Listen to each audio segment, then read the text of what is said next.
Friends, இந்த பதிவில் நம்ம இன்னைக்கு பார்க்க போகிற ஒரு முக்கியமான விஷயம் என்ன அப்படின்னு பார்த்தீங்கன்னா, தியானம் அப்படின்னுங்கிறத போட்டு நம்ம செய்கிறோம். சரிங்களா? எல்லாரும் பண்ணுறோம். நம்மளுடைய கவனம் சிதறடிக்கப்படுகிறது அந்த இடத்துல. அதை நம்ம கண்ட்ரோல் பண்ணணும் அப்படின்னு சொல்லி ஓவராக ஸ்ட்ரெயின் பண்ணி அதை நம்ம கட்டாயப்படுத்தி அமைதியாக இருக்கிறதுக்கு முயற்சி பண்ணிகிட்ருக்கோம். ஸோ அதை பற்றி தான் நம்ம இந்த பதிவில் பார்க்க போகிறோம். ஸோ அதுக்கு முன்னால் நம்ம சேனலை சப்ஸ்கிரைப் பண்ணாமல் லைக் பண்ணாமல் இருந்தீங்க அப்படின்னா வீடியோவை சப்ஸ்கிரைப் பண்ணிக்கோங்க. நம்ம சேனலை வீடியோவை லைக் பண்ணுங்கள், உங்கள் ஃப்ரெண்ட்ஸுங்களுக்கு ஷேர் பண்ணி விடுங்க. அவங்களும் பல விஷயத்தை தெரிஞ்சுக்கிடட்டும். அதுக்காகத்தான் இந்த பதிவு. இந்த தியானம் நீங்கள் கிரியா யோகம் செஞ்சாலும் சரி, வேறு எந்த தியானம் செஞ்சாலும் சரி, ஓம் அப்படிங்கிற தியானம் செஞ்சாலும் சரி, என்ன செஞ்சாலும் சரி, சரிங்களா, நம்மளுடைய மனது சிதறடிக்கப்படாமல், நம்மளுடைய எண்ணங்கள் பல இடங்களுக்கு போகாமல், நம்ம பக்கத்தில் எதிர்மறை எண்ணங்கள் வராமல் இருக்கணும். ஸோ அப்போ தான் நம்மளால் இந்த தியானத்தை முழுமையாக கடைபிடிக்க முடியும். சரிங்களா? இது எல்லாருக்குமே வரக்கூடிய ஒரு விஷயம். அதை நம்ம கட்டுப்படுத்தணும் அப்படின்னு நினச்சி நம்ம கட்டுப்படுத்தினோம்னா நம்ம கண்ட்ரோலுக்குள்ள அது வராது. ஸோ அது போக்கில் விட்டுடணும். நாம் தியானத்தை அமைதியாக அந்த இடத்துல உட்காரணும். அதுதான் நம்மளுடைய வேலை. சரிங்களா? எங்கேயும் எந்திரிச்சு போகக்கூடாது. இப்போ நம்ம பக்கத்தில் தீய சக்திகள் வரக்கூடாது, தீய எண்ணங்கள் வரக்கூடாது. நமக்கு எதிர்மறை எண்ணங்கள், அதை இப்படி தான் சொல்லணும். ஸோ அந்த மாதிரி வராமல் இருக்கிறதுக்கு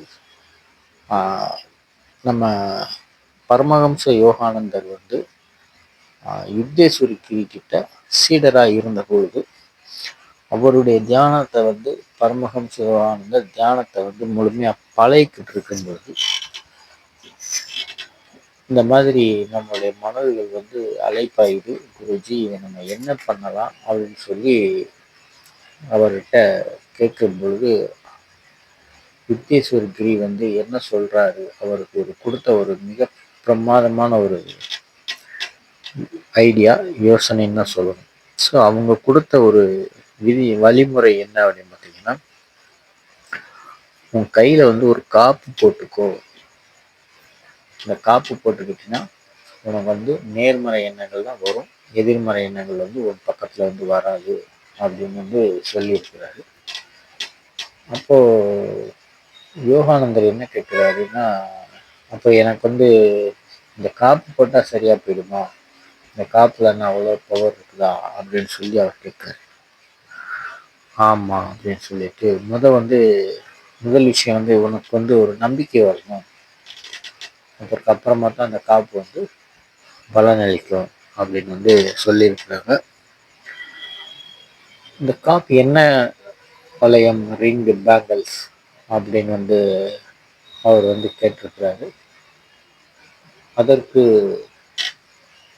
யுக்தேஸ்வர் கிரி குரு என்ன சொல்றாரு அப்படின்னு பார்த்தீங்கன்னா, பரமஹம்ச யோகானந்தரோட குரு என்ன சொல்றாரு அப்படின்னு பார்த்தீங்கன்னா, அந்த காப்பு 3 விதமான உலோகங்கள் கலந்த ஒரு காப்பு அப்படின்னு சொல்றாரு. ஒரு வளையல், அதை நம்ம போடணும் அப்படின்னு சொல்லியிருக்காங்க. அந்த 3 விதமான உலோகங்கள் என்ன அப்படின்னு பார்த்தீங்கன்னா, அவர் சொன்ன விஷயம்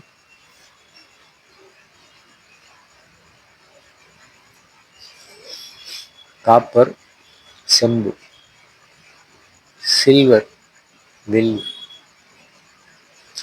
கோல்டு தங்கம். இந்த 3ம் கலந்த கலவை கையில் அணிஞ்சுக்கொள்ளணும் அப்படின்னு சொல்லியிருக்கார்.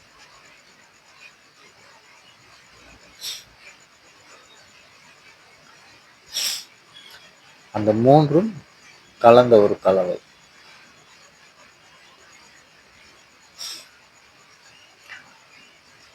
தங்கம், வெள்ளி, செம்பு, இந்த 3ம் சரி விகிதத்தில் இருக்கிற மாதிரி ஒரு காப்பு.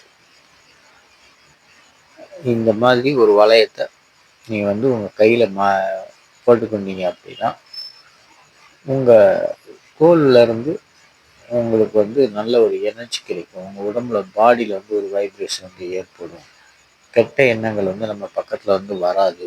நல்ல எண்ணங்கள் தான் நமக்கு வந்து கிடைக்கும். தீய சக்திகள் நம்மக்கிட்ட வராது. நம்ம தியானம் பண்ணும்பொழுது நமக்கு வந்து பல எண்ணங்கள் வந்து வருதில்ல, இது வந்து குறையும் அப்படின்னு சொல்லி அவருக்கு வந்து ஐடியா கொடுத்துருக்காங்க. அதை வந்து பரமஹம்ச யோகானந்தரும் அந்த காப்பு போடுறத கையில் போட்டுருந்துருக்கிறாரு. அவரு சரியான வழியில் வந்து போய்கிட்டு இருந்திருக்கிறார். அதே போல் உங்களுக்கும் அந்த எண்ணங்கள் வந்து வருது. ஏன்னா எல்லாருக்கும் வரத்தான் செய்யும். அவருக்கே வந்திருக்கும்போது நம்மலாம் எங்கே, கண்டிப்பாக நமக்கு வரத்தான் செய்யும். அதெல்லாம் நம்ம தவிர்த்து ஓரளவுக்கு அமைதியாக உட்காருவதற்கு முயற்சி செஞ்சுக்கிட்டு இருக்கோம். பட் இருந்தாலும் நமக்கு வந்து அந்த பல நினப்புகள்லாம் வரும் இல்லையா, இதை மாற்றுறதுக்காக நீங்களும் இதே போல் ஒரு காப்பு கையில் வாங்கி போட்டுக்கோங்க. இந்த காப்பை வந்து நீங்கள் போட்டுட்டு செஞ்சீங்க அப்படின்னா உங்களுக்கும் எதிர்மறை எண்ணங்கள் வந்து உங்கள்கிட்ட வராது. நேர்மறை எண்ணங்கள், ஒரு பாசிட்டிவான ஒரு வைப்ரேஷன் தான் நம்ம உடம்புல வந்து கிடைக்கும். அது வந்து வலது கையில் வந்து நீங்கள் போட்டுக்கலாம்.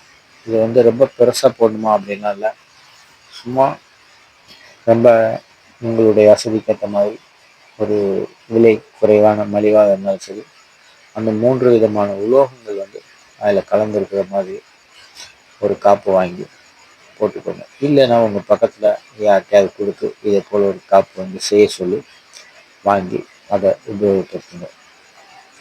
நீங்களும் அமைதியான தியானத்தை செய்கிறதுக்கு ஒரு அருமையான ஒரு வழி.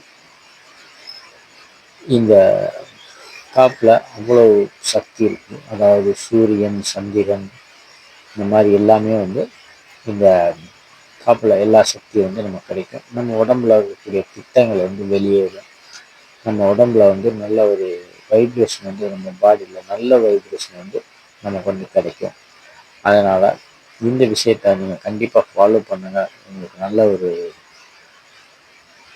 நிலை வந்து நீங்கள் நல்ல நிலை அடைவதற்கு ஒரு அற்புதமான ஒரு வழி பரமஹம்ச யோகானந்தர் வந்து நமக்கு கூறியிருக்கிறாரு. அதைத்தான் நம்ம ஃபாலோ பண்ண வேண்டியது இருக்குது, ஃபாலோ பண்ணணும். ஏன்னா எல்லாரும் தெரிஞ்சுக்கணும் எல்லா விஷயத்தையும். ஏன்னா நம்ம எல்லாருமே இப்போ வந்து மாறிட்டோம். அதனால அவங்கள தேடி போகிறது மிக சிறந்த வழி. அவங்க பின்னால் நீங்கள் கை கொடுத்தீங்கன்னா போதும், அவங்க கையை பிடிச்சி தூக்கி ரெடியாக இருக்கிறாங்க. நம்ம முயற்சி செய்ய வேண்டும். கண்டிப்பாக எல்லாருமே வந்து இந்த யுகத்தில் இதுதான் நமக்கு ஒரு கிடைச்ச மிகப்பெரிய வரப்பிரசாதம். தவற விட்டுறாதீங்க நண்பர்களே. நம்ம வீடியோ இது வரைக்கும் பார்த்து சப்போர்ட் பண்ணிகிட்ருக்கிறீங்க. உங்கள் எல்லாருக்குமே நன்றி. மீண்டும் வந்து அடுத்த ஒரு நல்ல ஒரு பதிவில் வந்து உங்களை சந்திக்கிறேன். வேறு ஏதாவது உங்களுக்கு சந்தேகங்கள் எது இருந்ததுன்னா கீழே கமெண்ட் கொடுங்க. அதை பற்றி நம்ம அடுத்த ஒரு வீடியோ வந்து ரெடி பண்ணி கண்டிப்பாக உங்களுக்காக ஒளிபரப்பப்படும். இந்த பதிவை இதுவரைக்கும் முழுமையாக பார்த்த எல்லாருக்குமே நன்றி தெரிவிச்சுக்கிறேன். மீண்டும் ஒரு முறை மீண்டும் நம்ம வந்து நாளை மற்றும் ஒரு அருமையான பதிவில் வந்து சந்திக்கலாம். அது வரைக்கும் உங்களிடமிருந்து நான் இப்பொழுது விடைபெற்றுக் கொள்கிறேன். எல்லோருக்கும் நன்றி. ஓம் கிரியா பாபாஜி நமக, பரமஹம்ச யோகானந்தர் நமக, யுக்தேஸ்வர கிரியை நமக, லஹரி மகாசாயா நமக. நன்றி நண்பர்களே. நன்றி.